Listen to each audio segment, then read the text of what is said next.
hello and welcome to episode 10 of the Knitting Esquire. This is a YouTube channel all about my knitting and the crafting adventures that I find myself getting into.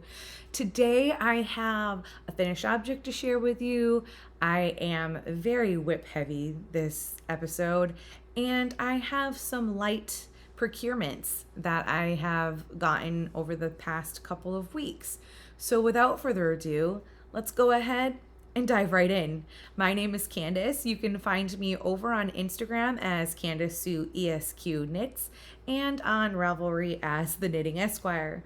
All of my contact information is listed below in the description box, along with all of the projects that I talk about in their Ravelry page, as well as the makers and dyers of any of the products that I talk about. I try to have that all there for you at your fingertips. So if you fall in love with something, you can go out and support this amazing community that we all just love so much. So I guess let's slide right in to finished objects. I only have one this episode. I thought that, I was on a roll. I had so much to share last time that I would keep that up. But then I think I found myself craving some larger projects, and my whips kind of took over that. So the finished object I have to share today, as you probably can guess, is a pair of socks. So these are, my typical socks, the crazy sock lady pattern for her vanilla socks on 9-inch circulars, knit on size 1 needles, 2.25 millimeters. And I did her size small from the pattern, which is 56 stitches. I just have found, for anybody that wonders, like, why 56, 64, and what's like the average or the preference. So for me, the 56 stitches is actually a little bit tight on my leg, but not like suffocatingly tight on my leg where it leaves marks or anything, but tight enough to where as the yarn relaxes and stretches out from being worn, they don't slide down my leg. They stay put. And that, I hate when the socks slide down. So 64 stitches, 72 stitches just don't work for me. The very first pair that I had ever knit, I think I did 64 stitches because it was the size large, which was recommended for my foot size, which is in size US 9. And I can't wear them. They're too big. It's the same makeup. It's a 25% superwash merino yarn. So they don't fit right. They always slide down. It could be my gauge was a little loose with it being my first sock and everything. But I've just really found that for me, the 56 stitches is absolutely perfect. And so that's what I go with every time, unless you're doing color work. And then sometimes I'll go up a few extra stitches, simply because your gauge is always a little bit tighter, especially if you have floats for socks. You probably haven't seen anything that fancy. I've tried it a few times, and they're not my favorite to knit with. My like your toes get stuck in the floats, and it's just not worth the hassle for me. I love a good mindless sock. So I always lately have been doing a 2x2 rib with 20 rows, 60 rows for the leg. And after I finish the gusset decreasing, I do 50 rows, and then I start my toe decreases. 50 rows for me with the size US 1 needle and the 56 stitches is perfect for my size 9. It actually makes probably a little bit of a negative ease sock for me. Again, it keeps the sock up instead of falling, and my heel in place. And then it also squeezes on the foot just the right amount, so that way you don't have a sock kind of rolling through your shoe, which just the texture of that, I can't do it. Loose socks, no go for me. So the colors on this are absolutely fantastic. This is called Fancy Flyer or Hedwig, and this is on Freckle Whimsy's magical spells and things, or I think now it's like magical. Let me go back to what she calls it now. Yeah, no, spells and things. It's still her spells and things club.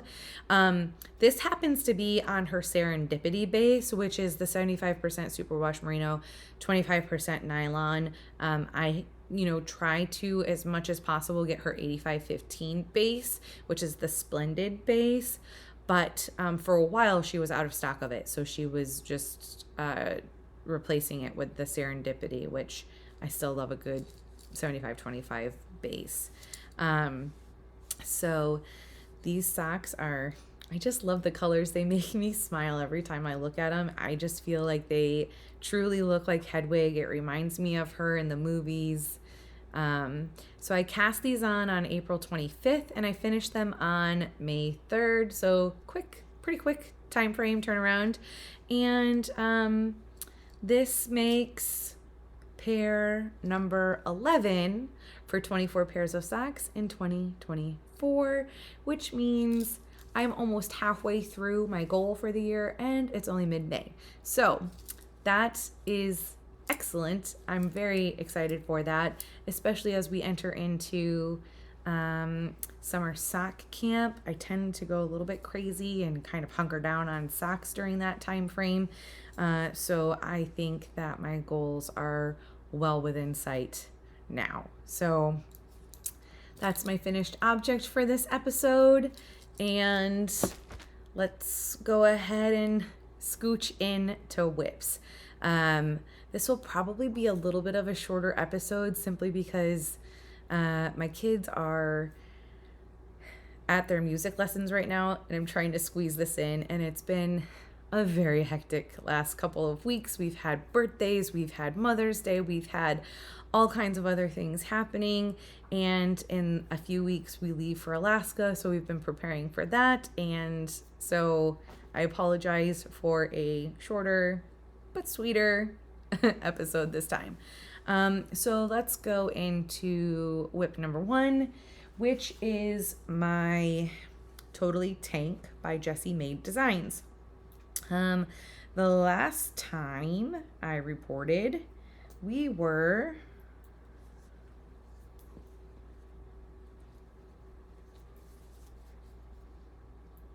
here.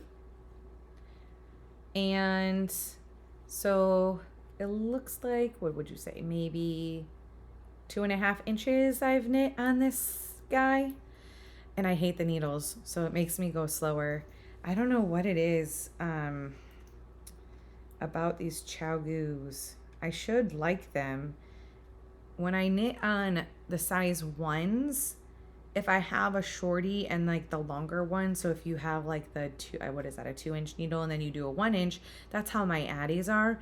And for some reason, it's great, even on the Chow-Goos when I mix up the needles like that. But for some reason, I think that when I'm doing a sweater or a tank top like this, I think I need just a little bit of a longer tip for these projects, because I just kind of feel like my hands slip too much. There's not enough for me to grip when I'm doing that. So they're not my favorite set of needles for this project, and I think that's kind of keeping me from just finishing it, because I tried this on and I'm close. I would say I probably need, for my comfort level, because this is already longer than the pattern suggested, I probably want like another inch or 2 before I start some ribbing, because I want some ribbing at the bottom of this too. I can't remember if the pattern called for ribbing or not, but if it doesn't, I'm adding it. One of my favorite tank tops is similar to this, and it has ribbing, like a good like 2.5 inches of ribbing at the bottom of it, and I just love it so much. And then once the ribbing is done and bound off the body, you just go back and pick up the neckline and the arms, and then there's just a small amount of ribbing to finish that off. So I'm getting there. It's slow but steady. This has been a very, very long-term whip. It's not even in this book. I started it sometime, I feel like April or August or September of 2023. And I was like, oh, this would be great, like mindless stockinette. And it has been, other than the needles. And I don't have any like longer tip size 3 needles. So they don't come in like your standard set of needles. If you buy like a whole set of them, they usually start at 4s, US 4s. And so, yeah, these 3s, they just aren't my favorite, which is a 2.5 millimeter needle. Just not doing it for me. So I really need to work on that and get it done. And eventually it will be, but I'm okay with it being a little bit of a longer term whip. So let's go ahead and move down that progress keeper so the next time we talk about it, we can see where I'm at.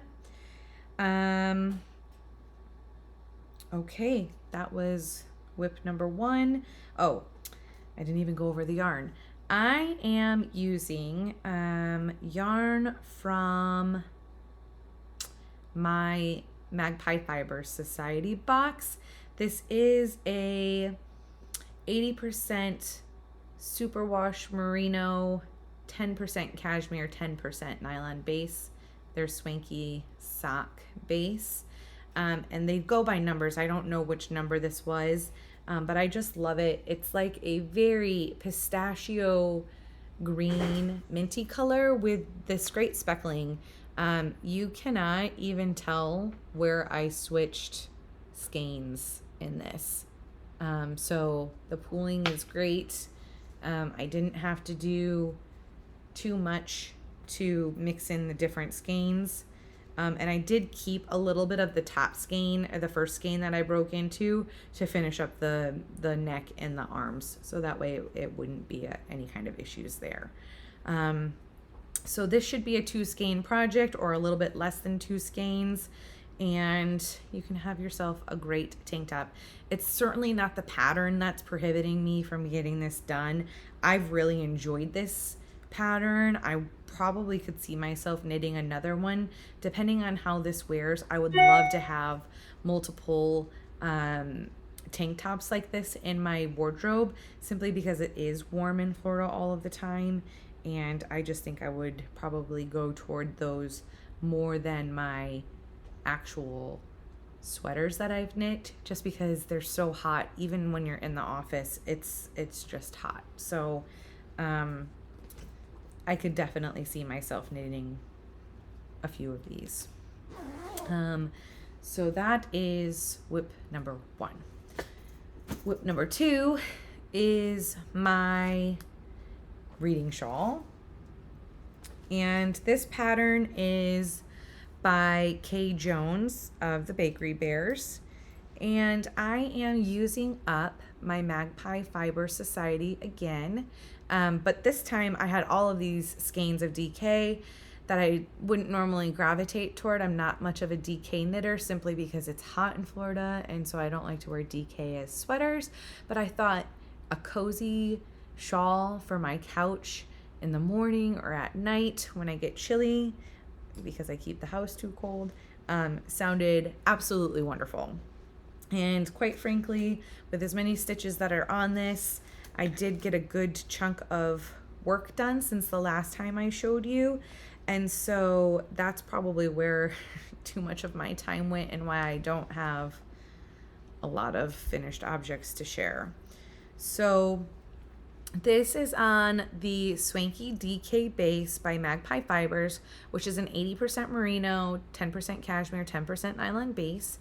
And I am knitting these on a US 7 4.5 millimeter needle. And here she is. So let's bring it in so you can see. If I cannot have this blow out, it's actually, that's pretty close. It's kind of like this gray, and you can kind of see some of the purplies and greens in there. And then I'm doing it as a fade, and so you can see that I have broken into, finally, skein number 2 down here. And it actually looks quite good with that. I did good on picking out that fade. So the last time I shared, I was up here at the stitch marker here, and I have made progress there. Mind you, it's a rather large shawl already, and so that's quite a bit of knitting. And it's just straight knitting on both sides, back and forth, knit, knit, knit, no purls at all. This the spine down the back is relatively simple. I don't want to give it away because it is a paid for pattern, but it's super memorizable after the first little bit of casting on, and then you just keep going. So I have 6 colors total that I intend to use up all of the skeins. So I'm trying to make this 600 grams. If it is more stitches than what the pattern calls for, I don't care. It's just going to be a ginormous, probably maybe even close to a blanket size, because I think it says that you finish this with like 525 stitches left at the end when you go to bind off. And I'm thinking about how many stitches I currently have on here, which I haven't counted in a while. But if I'm only at 1 and that much of the second skein, I know that as you add more stitches, it's going to take longer to get through the skein, but I have it feels like 6 skeins is too many, but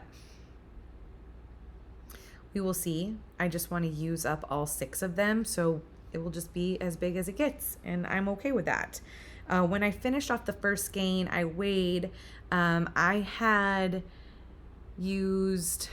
started with 120.8 grams, and I used 117.13 grams. So what is that left over? Maybe around 3 grams left when I finished that skein. So I'm trying to use as much, all of the bits and bobs that I can of that. So this is living in my jellyfish bag by Bags by Awesome Granny. I love it. It's got all 6 skeins in there. Well, now 5, but my project, the pattern, and all of the remaining skeins that I intend to use. And it's like perfect. It zips right up. There's no issues in there. So I started this project on May 7th, which means it's been, I started this project on April 22nd. It's been on my needles for almost a month now. And I started color 2 on May 7th. So it's been a little bit since I've picked it up and really focused on it, but it's such mindless and easy knitting at the end of the night that I've kind of been craving that lately, and I wanted a bigger project, maybe a little bit long term, but not too out of the realm. And quite frankly, when I finished up that Stephen West shawl that I showed off last episode, I kind of missed knitting a shawl, so that's why I cast it on. So that's where I'm at with my reading shawl. I should probably move my stitch marker progress keeper here to say that we spoke about it, and now this is where we last talked about it, so I can show you progress on the next round. Oh, I'm tangled. Come on. Okay, it's clipped. And then my final whip, which I'm actually kind of disappointed in myself. So whip number 3 is living in my lion bag. I made this with Tula Pink fabric, and it has the cutest little polka dots on the inside. Yay. In here is living a pair of socks. I am done with one sock. I started these socks on May 4th, for May the 4th be with you. So it has been 10 days. Oh, you should be done by now. I specifically cast these on because first and foremost, I'm using Star Wars yarn. It was May 4th, and we happened to go to the movie to see A New Hope. I think, no. Yes? I don't remember the name of it. It is episode 1 of Star Wars. I don't know why I can't remember it. It's been a long day. So I also had to pick out yarn that was appropriate for that movie. So we start with my cuff, which is olive and 2U. And this is on their Salinger base, which is an 80% superwash merino, 10% cashmere, 10% nylon. And this is from their Bridgerton set that they did in 2021. Yeah, their Bridgerton Mystery Club. It came with a bunch of minis. And so this is called Grosvenor Square. And it's just like this. That's pretty close. It's maybe a little bit brighter, but it's like this nice like periwinkle blue purple color, which actually plays very well into the rest of the sock scheme. So you can kind of see the heel peeking out because I did the heel in the same colorway. The main color throughout here is Fangirl Fibers, and this is on her, I think it's just her sock base, like a standard fingering weight sock base, which is 80% superwash merino, 20% nylon. And this colorway is called Tatooine Sunset. And so since the first movie takes place primarily on Tatooine, I just thought, how fantastic is this? And it's been so much fun. So once again, I am doing the vanilla socks on 9-inch circulars by the Crazy Sock Lady. I'm doing these on a US 1 or a 2.25 millimeter needle on my Addy Turbo Rockets, 56 stitches, 20 rows of 2x2 rib for the cuff, 60 rows for the leg, standard heel flap and gusset, and then 50 rows for the foot until I start the toe decreases, and then I go all the way down to 8 stitches, and then I just do a cute little Kitchener stitch on that toe. So again, started off with these on May 4th, and sock number 2 is well on its way. As you can see, here I am, and I am 10, 20, 30 rows-ish into the foot. So I've got about 20 more rows before I start the toe decrease. 20 more rows, I think. Yeah, till I start the toe decrease. And then these socks will be done. So I'm very much, my goal is to get these done this week so I can cast on a new pair, and I will talk about that when we get into the procurements.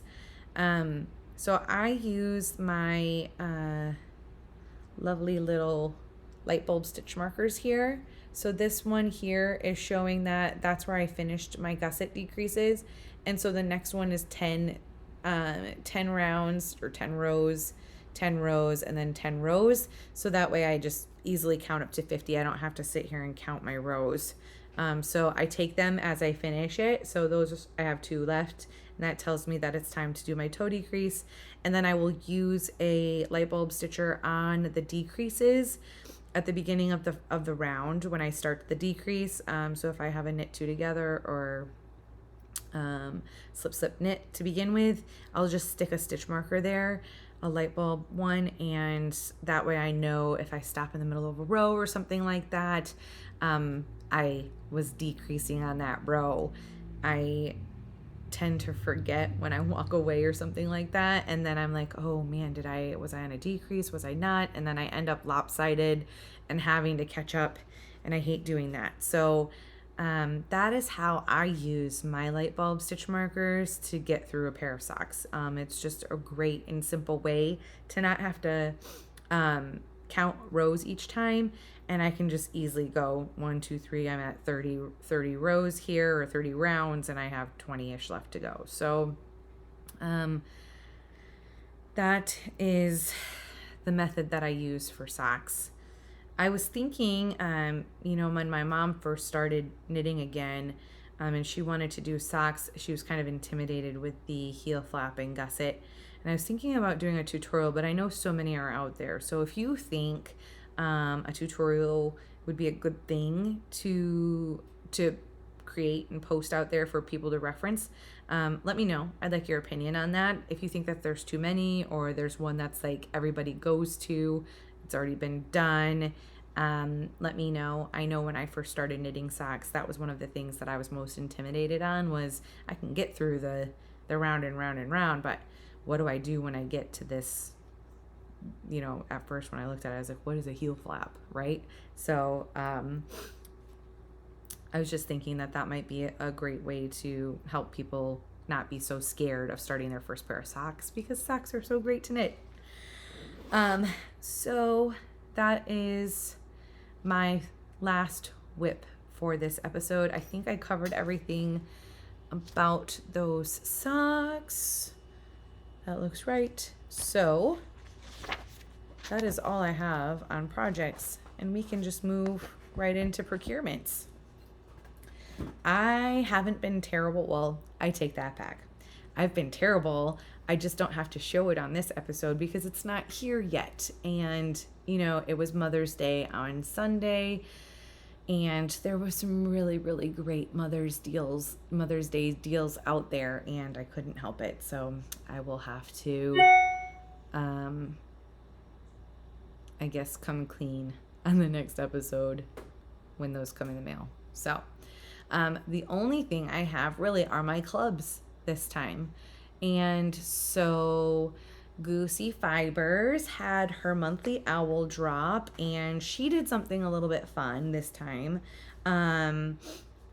She went with a cartoon owl from Sword in the Stone, and I just thought that was great because that was a movie that I grew up with. And the colors, they're just bright and cheery and happy, and not necessarily it doesn't scream owl to me, but it screams kind of like cartoon and definitely in line with that movie. So if you haven't seen the movie, you can go and look up the character and you can kind of see in the colorway. So this is called Archimedes, and this is the main sock base colorway here, and I always get this on just her Goosey sock, which is a 75% superwash merino, 25% nylon. This comes with 463 yards, so it's actually a good amount of yarn, and it is just like this kind of robin egg blue, and some really great speckling throughout. And then it came with this great mini set here.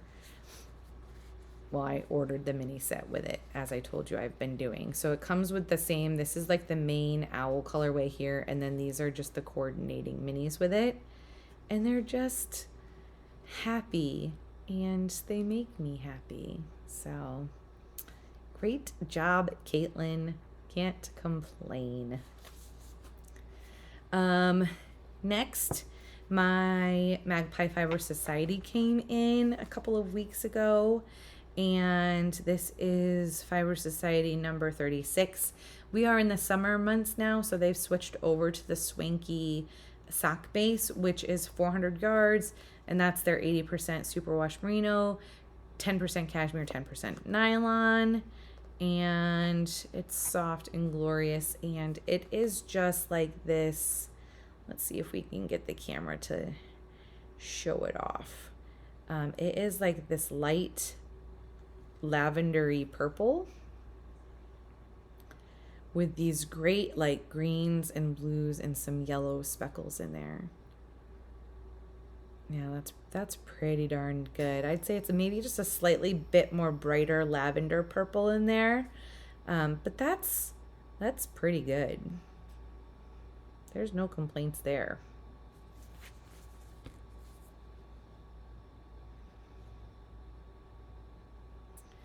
And this time they always send a little goodie with the box. This time it came with some tea.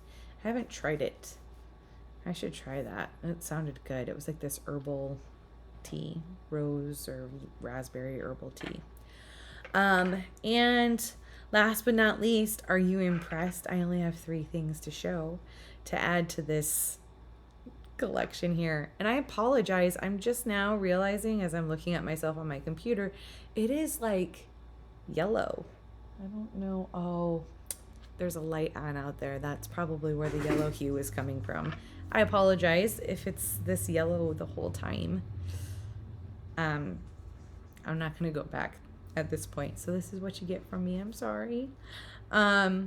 Freckled Whimsy, I got my club. It is the middle of the month, so I think everybody should have gotten the club by now.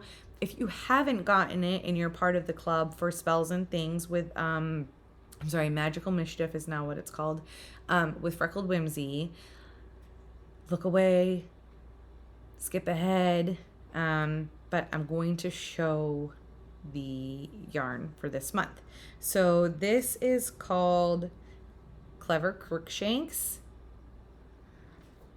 and that's pretty true. It looks just like Crookshanks. It's amazing.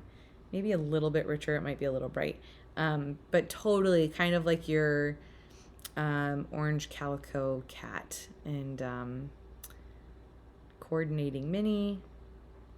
I'm thinking about casting these on next. Again, splendid base, 85% superwash merino, 15% nylon, 437 yards. And supposedly this is a 12 stripe repeat, which will be fun if there is. I can see some pink and some white and some like all different kinds of oranges and yellows and brown, all mixed in there. It looks so autumn and pumpkin-y. I love it. I want it to be done for Halloween. So maybe I'll do those next. That's what's kind of itching on my can't wait to do. And so that wraps up my procurements. I have been thinking, I have this, actually I have two? No, I have one, and I've already ordered my 2024 Advent from Goosey Fibers. If you don't have an Advent and you want one, I highly, highly, highly recommend and suggest the Goosey Fibers Advent. And I'm also getting the Dragon Horde yarn and Yarn Cafe. It's the mother-daughter duo. 2024 Advent. I've gotten that one for the past several years. And so the Dragon Horde yarn Advent is the final year of Harry Potter. It's actually, I think they split the final year into two, just like the movie was split into two. And so this is the final box for Harry Potter. So I had to get it since I've gotten the last several years of it and finish that up. And then the Goosey Fibers is her final Winnie the Pooh Advent set. It's called We Are Six, which is the final book. And it's sad. But I'm so excited for that to come in. Now, I have a Goosey Fibers Advent from 2023 that I haven't even opened. I haven't looked at it. I haven't peeked. It is still sitting pristine in its box right behind me. And I thought, I have knit two my favorite adventure sweaters by Tristan of Dragon Horde Yarn, and I love them. They are absolutely perfect for Advents. And the only thing is it's so warm. I want to be able to wear it more often. It just kind of sits and stares and is beautiful. And I love it. And I'm like, oh, I feel so guilty for not wearing it because it fits like a glove. It's amazing. It's beautiful. So for Mother's Day, I went ahead and ordered two sweater quantities, which I only needed 3 skeins for each sweater, so 6 skeins total, which isn't that bad, of some just tonal colors from Magpie Fibers on their swanky sock base. I did a lavendery light purple and a very soft light pink.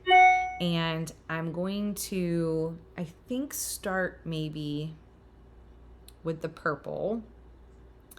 The 2023 Advent from Goosey Fibers is Where the Wild Things Are. So I thought maybe the light color, and I'm assuming it's going to be kind of foresty and dark-ish for this. This is just a total guess. I started to look it up on Ravelry and see if anybody posted the Advent. And then I was like, no, I shouldn't spoil it. We're just going to go with it. So I am going to take the My Favorite Adventure Sweater pattern, and I'm going to add 7 stitches up the center and I'm going to steek it and make it a cardigan. And I'm nervous about it, but I'm so much more excited than I am nervous. I've steeked before. It turned out fine. I'm just worried about adding the stitches if I'm going to mess up the gauge of the sweater.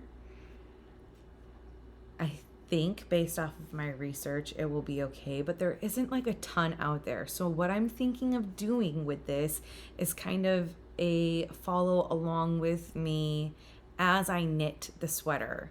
I want to be very detailed in what I choose to do, and I want to post about it as I go along the way. It is a raglan increased round, knit in the round already sweater.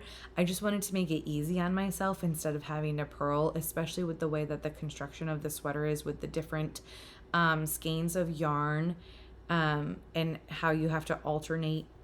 You're doing like your plain color with then your advent color, and then you flip it on the next row, and you just kind of keep swapping it instead of having to worry about purling that. If I chose to like convert that pattern into a cardigan, I figured why not just try steeking it and then just cutting up the center and then adding some ribbing for the button band. It, in my mind, seems like it's going to be pretty simple. So I'd like to take you along on that ride with me. If you're interested, maybe we can, I don't know, do something together, or I can create like a separate little, I'm thinking about doing like maybe some separate videos on it, just to kind of show what the adjustments I've made and how I've done it. And then when I get through the steeking part, actually doing like showing you how I steek it and having that available for you. So that way, if you ever get to a situation where you love the sweater, but like for me, a cardigan is much more versatile. I always wear a cardigan every day. And so I'm just thinking, if I turned this amazing sweater pattern that I love so much into a cardigan, I would get so much use out of it. And I started by searching the Ravelry pages to see if there was any other projects like it, and I haven't found anything yet. So I'm happy to be the guinea pig. So as soon as my Magpie Fibers yarn comes in, I'm gonna have to start it. I'm not gonna be able to wait. So that is my likely my next project. Obviously, I'll always have a sock. So when those tattooing sunset socks are done, I'll cast on another pair. But I think that's going to be my next big cast on, I think. I'm really looking forward to it. I'm excited about it. And so I hope that you would be interested in coming along on that ride with me. So leave your comments below on your thoughts on that. If you anticipate any hiccups I might come into by doing this, or any kinds of tips or tricks that you might have or have learned about, I'd appreciate it. But I promise I'll take you along on the ride and walk through the ups and hopefully no downs of the alterations of that sweater and steeking it. So I'm really excited for that to come in. So I think with that last little bit, that about wraps it up for me. I knew that this was going to be a shorter episode, but I wanted to get something out there. It's been a little bit since you've heard more from me, and so that's where we're at. If you liked this episode or any of the other episodes, please remember to hit the like button and subscribe so that way you get and also ring the bell, get the notifications, all of the stuff that YouTube really likes. That way you get all of the notices as well for when a new episode comes out. I love hearing from you. Please keep up on the comments. It's been so great to interact with all of you. I wish you all of the best happy makings, and I will see you on the next episode. Thank you. Have a great evening or day whenever you're watching, and I will talk to you soon. Bye.